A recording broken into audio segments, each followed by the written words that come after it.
Hey, I'm Hunt, and this is Hunt on LSU, your channel for LSU Fighting Tiger football talk. Enjoy the video. We want you to leave a comment below, hit that like button, and subscribe right below the video. Enjoy. I want to bring in right now Scott Rabalais from The Athletic. Scott, how are you today? I'm good. I'm with the Advocate still, but that's okay. So Scott, look, I want to dive into these SEC media polls. They kind of put out their, projected order of finish for both the East and West. LSU, a lot of people thought they were going to be the favorite to come out of the West. They were not, though. Alabama actually picked to finish first. What are your thoughts on that, and do you agree with it? It's understandable. Obviously Alabama's a default pick that you can make year after year, and Georgia's been that in the East for the last few years as well. And LSU has to go there, right? They have to play there in November. And now LSU's had some success there. They almost won there 2 years ago. They did win there in 2019. They've had some chances, and done well there. In fact, they've beaten Alabama there maybe more in the last decade or so than in Tiger Stadium. But sure, it's they're a very talented roster. They recruited well again. I picked LSU to win because yes, they do have to go there, but I could see a scenario where maybe that's LSU's only conference loss, and Alabama stubs its toe a couple of times, and it's basically is based in large part on the quarterback situation. Now, LSU has one of the best quarterback situations in the country with Jaden Daniels returning and Garrett Nussmeier as backup. Alabama, even Nick Saban admitted at media days last week, they don't know who their starting quarterback is going to be. Yeah, they brought in the transfer from Notre Dame. They got Milroe returning in Alabama. Yeah, they've got these guys, and they've got good credentials. But you can't imagine Alabama not taking a step back at quarterback from Bryce Young, can you? I mean, the guy was the number one overall draft pick. I mean, how could they not? Yeah, take a step back this season. While teams like LSU and Arkansas even are holding firm or moving forward. So, yeah, it's understandable that LSU wouldn't pick, but I think it was very close. If you saw the voting, it was very close in the West. LSU was third choice to win the SEC overall, and I think that's what you're going to see as proved out over the course of the season. And they're going to be right there, and that game in November is going to be very, very meaningful with one team or the other trying to gain control of the West heading down the stretch. You mentioned Jaden Daniels. He was selected to the SEC first-team all-offense along with Malik Neighbors and Will Campbell. Look, what I really want to do is focus on the defense, though. You got Mekhi Wingo, Mason Smith, and Harold Perkins, all first-team all-SEC selections. That's right there in the middle of your defense. You know how important it is to be strong in the trenches. So how good could this LSU defense be in 2023? Well, Brian Kelly spoke at Rotary Club yesterday, and he talked about being strong up the middle. And obviously with Mason Smith returning and Mekhi Wingo having the year, which nobody really expected that he's going to have an All-American season. I mean, you miss Mason Smith, but he filled in very capably. Then Harold Perkins moving from the outside spot into the middle, more into the middle. And now they're going to move him all over because as we saw late last season, teams started to scheme him and try to take him out or neutralize him, from the equation as much as they could. So they're going to try to make it harder for defense to do that and move him around. But basically, they're announcing that he's more of an inside guy. I think LSU's front seven, with players like that, with 3 preseason All-SEC players and a couple of All-Americans. Harold Perkins is on every preseason All-America team, and Mekhi Wingo has at least be considered. Is really very strong. I mean, and this is what separates the good teams from the elite teams in the SEC. Traditionally, the teams we've seen the last 20 years win national championships, play for national championships. They're really good on the defensive line. They're really good in the front seven. And I think that's where LSU is. Obviously, the question that has to be answered with this secondary, like the team, like last year is the secondary. I called it the United Nations backfield last year because they had brought in players from all over the place because they had to. And they kind of had to do that again. And Brian Kelly mentioned that again in an indirect way yesterday. They've got to get off that train of having to restock the secondary every year. So in terms of they got players with talent coming in, like Chestnut and players like that, coming in to play with returning players like Major Burns, who got some all SEC attention. But you got to get off that train, and they hope to do that by next year. So that's got to come together in terms of a chemistry standpoint. But that front seven, really helps a lot. And if you can keep those guys healthy, if Mason Smith can give you the kind of year he was expected to have last year, that bodes very well for the LSU defense, because as Coach Kelly described, if you single team him, you're giving him a chance to make plays. If you double team him with two offensive linemen, you're giving guys on the outside a chance to make plays that really impact. He can really impact their defense and make it much more effective. Scott Rabalais from The Advocate joining us right now. Scott, I want to kind of shift focus to the upcoming fall camp that's coming up in about a week or so. You just mentioned all the transfers that are coming in, and we got a lot of newcomers on offense as well. Is there any first-year guy you're keeping an eye on heading into fall camp? I think the running back situation is the most intriguing one. Obviously, they've got 8 running backs now. They went into the spring, they only had a couple of guys, right, who could play. And now you've got you got freshmen coming in. You got Logan Diggs transferring in from Notre Dame. Will he assert himself? Is it going to be Josh Williams? Your money seems to be on Josh Williams because, they brought him to media days, and they're not going to bring someone who they're not expecting to be a major contributor to media days. It was him and Wingo and Daniels. But then, Trey Bradford's coming back. John Emery, they expect to have, by the start of camp after all of his academic issues. But that's going to be a very interesting situation to see who can be the guy to emerge, if it's someone besides Josh. John Emery, they're hoping for great things, and you can.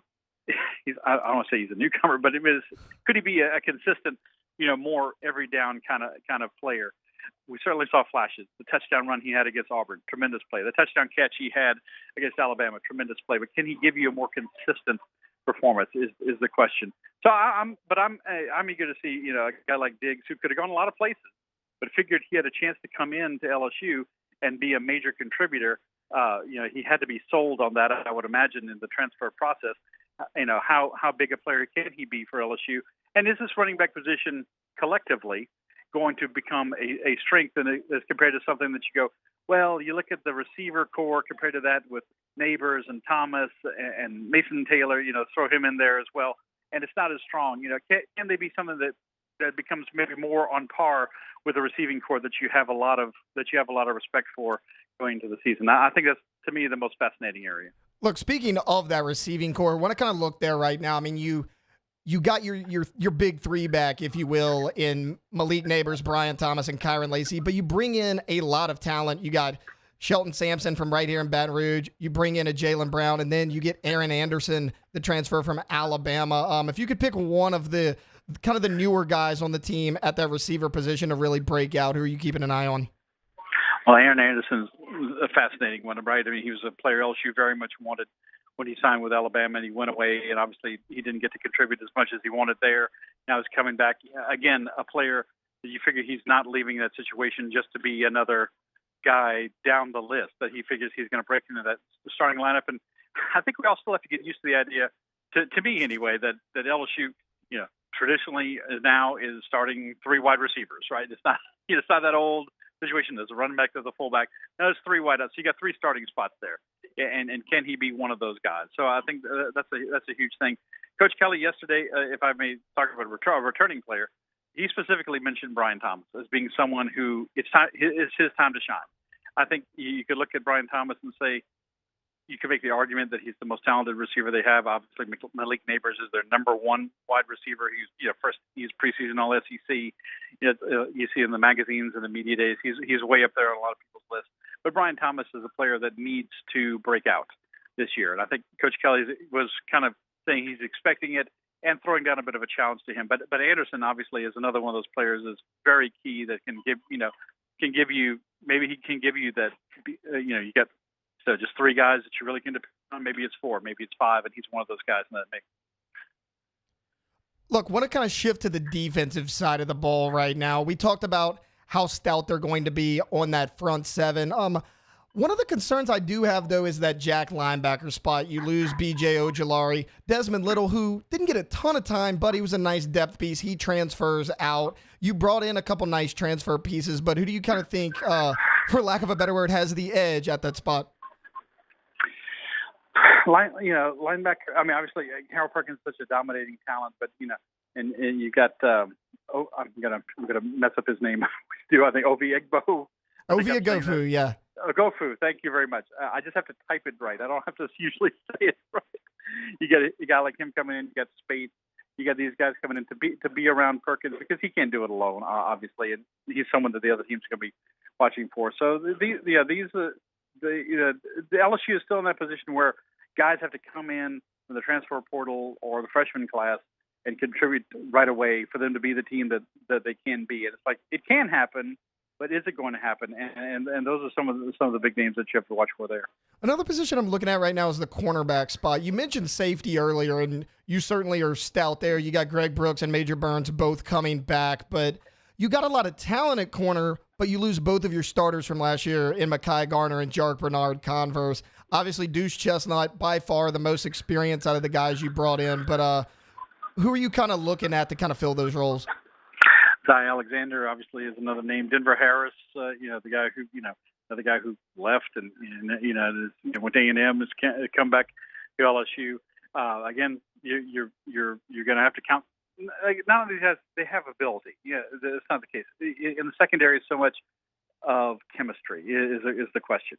Can you count on the guy next to you when the receiver is running down the field and you're handing off to the next guy, the safety covering over the top or handing off to the cornerback's got him one-on-one. Can you count on him to do that job? And I think that's the big question. They've got to learn each other, and it's a short amount of time to do that. But I think they can. I think I'm confident in their ability that they have guys who can play and they can teach them how to play together. But there might be a growing pain there or two early in the season, especially when you're going against a team like Florida State and a quarterback as talented as they have, in the season opener. There could be a growing pain or two, but I think as the course of the season goes on, I think they'll be fine. All right, Scott, before I get you out of here, if I had to get you to pick one area that you think is going to be the key to LSU's success this year, where is that? I think the offensive line is very experienced. Obviously, you started 2 freshman tackles last year, and now they've grown up through a season of wars in the SEC. You got 4 or 5 returning starters, depending on how you look at it on the offensive line. So that's great, but you got to stay healthy there, and you've got to avoid the injuries, and that's just luck to a large extent. A lot of backups are unproven, and I think you saw last year on the defensive line. You could lose a Mason Smith for basically the entire season, and a guy like Wingo steps up. But do you have that on the offensive line? They had to juggle things around a lot last year. We saw a lot of combinations with the line. They obviously hope to avoid that this year, and that's going to be key. Like Jaden Daniels, obviously another year's experience playing behind that line, playing with these receivers and some of these running backs. He's got more confidence, and they have more confidence in him. But boy, if you can give Jaden Daniels and Garrett Nussmeier when he plays, but Jaden Daniels that time to throw, the time to go through his progressions, this could be a very, very dangerous offense. And but the offensive line is key. It's not the sexiest part of the team. It's not the part of the team people look at most of all, but I think it's one of the biggest parts of their success this year. And I'll also say something about the kicking position. It's totally neither kicker impressed in the spring game. And I think that's a position that's still totally up for grabs, and that's something that you don't think about until the game's on the line, and you got to trot Cole Tracy or somebody like that out there to kick that game-winning field goal. And it's going to happen in some game, and LSU needs to get that position straight as well. Scott Rabalais from The Advocate. Scott, I've kept you long enough, man. Thank you so much for hopping on with me. Oh, thanks for having me. Take care. Absolutely. That was Scott Rabalais from The Advocate. Hey, thanks for watching Hunt on LSU. Before you get out of here, do us a couple of favors. Hit that like button. Leave your comments below and subscribe to the channel for all your Fighting Tiger football talk. See you next time.